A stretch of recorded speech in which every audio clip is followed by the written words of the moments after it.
it served as a catalyst for individuals changing themselves. Since the world is made up of individuals, you know, you always say, I want to change the world. I think that what the acid phenomenon did was to have people, instead of starting with such a vast goal, to start with themselves, changing themselves and working their way out to change the institutions. I believe that every head knows that he takes a drug to eventually stop taking it. And I think that it's time for a great number of them to stop, because they've finished with that thing, and that they have the equipment now to do it without it.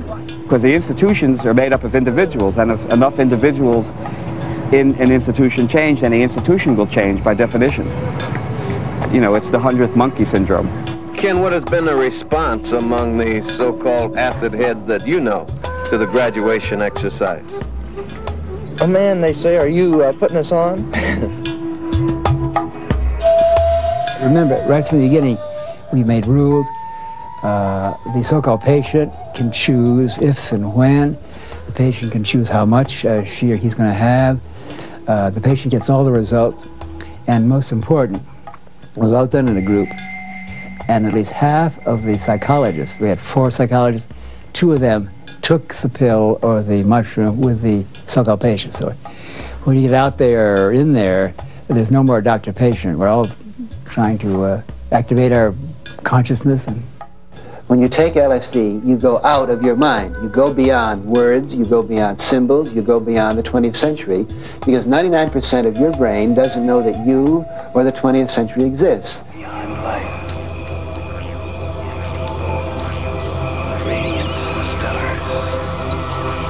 Silent, shimmering void. Atomic vacuum. His intentions were totally honorable, nor did he ever say, you know, everybody should just take these drugs. He emphasized set and setting. He emphasized the importance of preparation, of a sacred and respectful attitude to these things. And he also said, like we all did, you know, this is not, we're not advocating that people go do this. We're saying we're scientists in a way. We're reporting what we find. This is what we found. We did it. We studied it ourselves. This is what we found. We gave it to these other people. This is what they said. I think the whole era of the 60s, that little window of time, was such a fantastic period of time where everyone was experimenting with everything, with music, with art, just about everything. And it only lasted for a very short period. And Tim was, you know, an integral part of that. And but I think, you know, the establishment at that time were trying to hang something on someone. And because of the drug syndrome, they put it on Tim. Tim Leary, in the course of 2 or 3 years, turned into an acid guru, urging people, don't go to West Point, don't join the war in Vietnam, don't take a job, don't pay taxes, quit society as we know it, let's remake the world. Dropout's the hardest thing to do. The easy thing is to put that middle-class, needle narcotic conformity kick in your vein. That's right, junior high school, yeah, good boy, yeah. Now you're in college, hey, that's right, doesn't feel good? Nothing to worry about, just keep it coming, right, yeah. Color television now. Nothing to worry about. You're going to be a big man at the office, doesn't it feel good? Well, that's a scary thought. Most of the people have been struggling through, you know, your parents, my parents, our parents struggled through the Depression. After the Depression, they were happy with the status quo. And here comes a guy who turns the world on its head. This was scary. And my recommendation to parents who are concerned about your children who are being exposed to LSD and marijuana, there's no doubt about that, and there's nothing you can do about it. My advice is to sit down with your kids and ask them what they're learning, why they take it, and learn from your children, and perhaps eventually, when you're spiritually ready, you'll turn on with your children if you think that's the right thing to do. They're your children, and they're my children.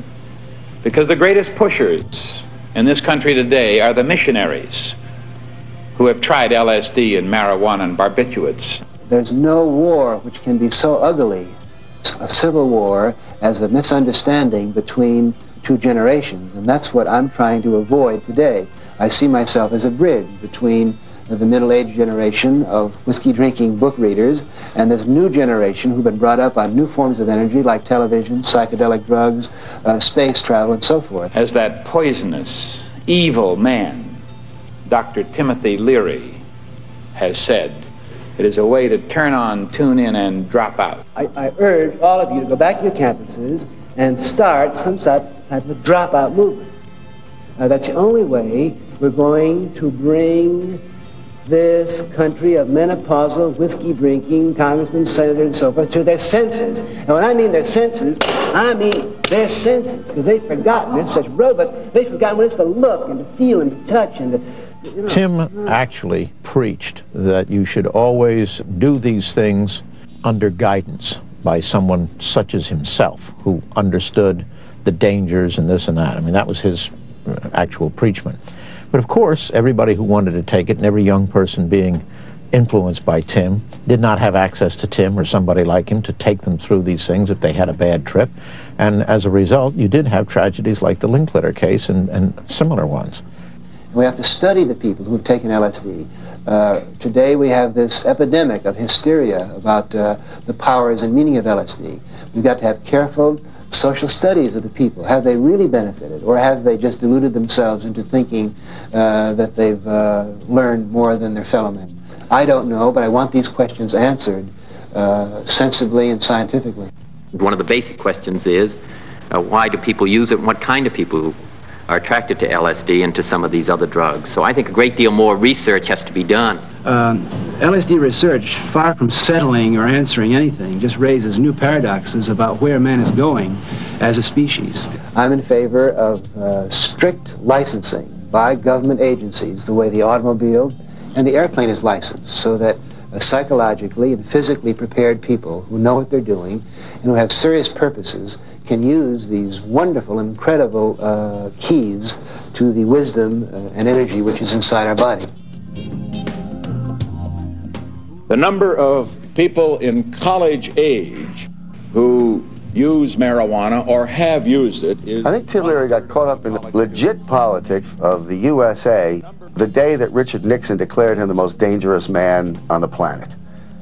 Instantly, Tim Leary went from the status of being the guru of LSD to the most notorious man in the United States. Nixon condemned him. Nixon put him in jail.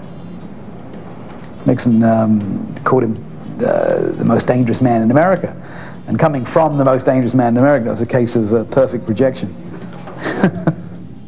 Remember that the CIA introduced LSD to the country anyway, inadvertently and by accident.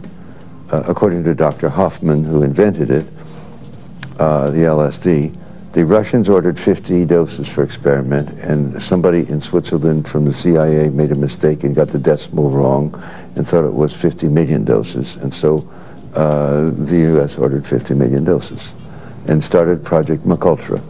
And this is directly from the horse's mouth, Dr. Albert Hoffman, over dinner table in Switzerland.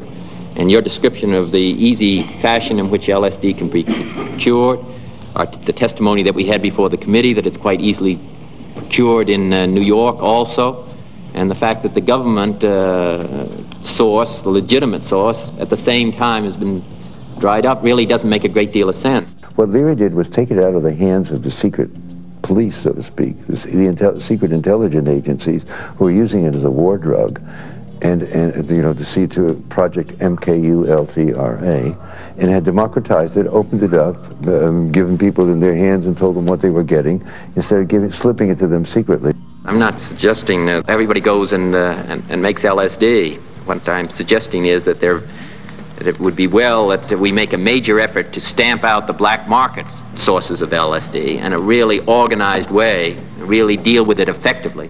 There was even one experiment to see if you could spray it out on a battlefield and get people disoriented. We're just as much concerned with peace in your time. We refuse to accept a solution that says, peace now, pay later, because it's our children, the younger generation, who would have to pay the price for a surrender now.